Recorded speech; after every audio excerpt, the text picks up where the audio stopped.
Morning, church. Come on, man. So for those that don't know, my name is Ewing. I was actually baptized here at HavenRock almost 2 weeks ago. Thank you so much. And I've been asked today to share my why and why I knew it was God and why I've chosen to follow Jesus. So the passage I would like to focus on today is actually written by Paul in chapter 5, verse 13. He says, "You, my brothers, were called to be free, but do not use your freedom to indulge a sinful nature. Rather, serve one another in love. The entire law is summed up in a single command: love your neighbor as yourself.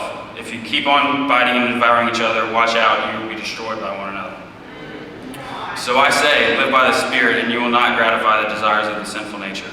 For the sinful nature desires what is contrary to the Spirit, and the Spirit what is contrary to the sinful nature.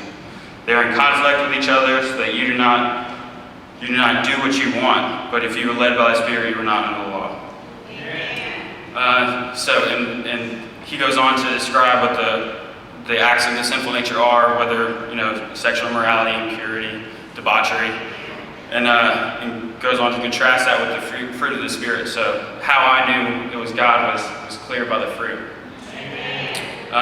In my experience, I grew up in Mississippi in a military home, strong believing family who took us to church every week.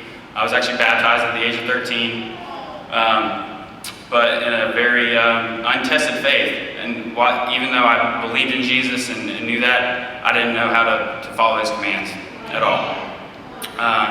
So my family was, like I said, a military household. My senior year of high school, my father actually received orders overseas. And so I graduated high school in England and then actually came back to the United States to pursue my college education. And for me, again, getting out of that military household into college was my freedom. The next 4 years were, Paul says it best in most of this, with drunkenness and jealousy and selfish ambition. Eventually this led me to, about 3 months before my graduation, a jail sentence. I spent a weekend in jail, and funny enough, during that time, I opened the Bible for the first time in about 3 years. The next, a couple weeks later, as I saw my whole life falling apart, I've shared this with Frank, I love this story. One day I was driving down the highway, and the most perfect sunset was in my eyes, and I actually have a picture of it that I have in my wallpaper now, but in the very middle of my most hopeless moment, I could feel being called again. And I wish I could say that in that moment, I gave everything up and turned and followed him. But I still knew he had a plan. And I began some really small steps. In the next year, I studied the Bible front to back in about 8 months. And spent a year in Mobile in isolation, away from all the things that had destroyed me personally.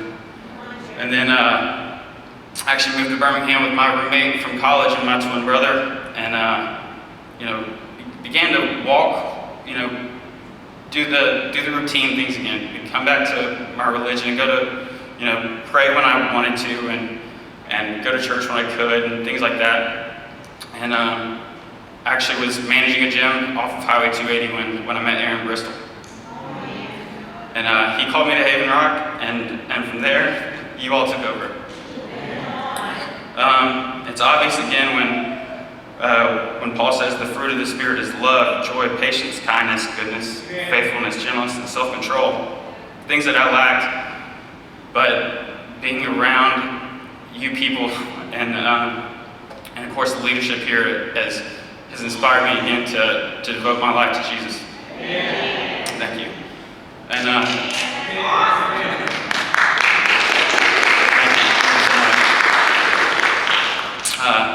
at this time, we would like to pray for contribution. Dear Lord, I thank you for this community and thank you for this day. I thank you for this opportunity to share and open up my experience so that hopefully somebody else might hear my experience and be moved closer to you, Lord. Again, thank you for this community, and I pray at this time that we can open our hearts and open the resources that you've allowed us to be moved to the church and be used to further your glory and reach those who are lost in this community, Lord. In your name I pray, amen.